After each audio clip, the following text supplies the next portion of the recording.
আজকে আপনাদেরকে নতুন জিনিস দেখাবো, পুরোনো জিনিস নতুন করে দেখাবো। সেটা হচ্ছে গিয়ে এই যে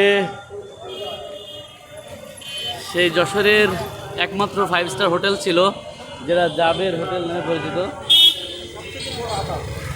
জাবের হোটেল নামে পরিচিত সে হোটেলটি, যে আজকে 1 বছর পূর্তি যে এই হোটেলটি জ্বালিয়ে দেওয়া হয়েছিল, সেই ভঙ্গুর অবস্থায় জাবের হোটেলটি এই অবস্থা। আজকে সেই 5 তারিখ, 5ই আগস্ট।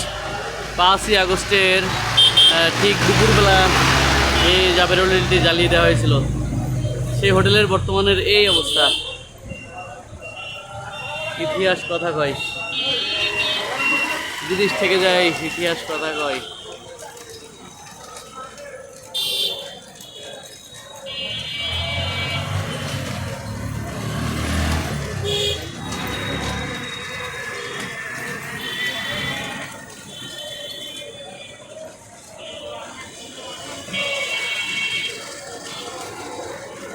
এটাই সে জাবের হোটেল।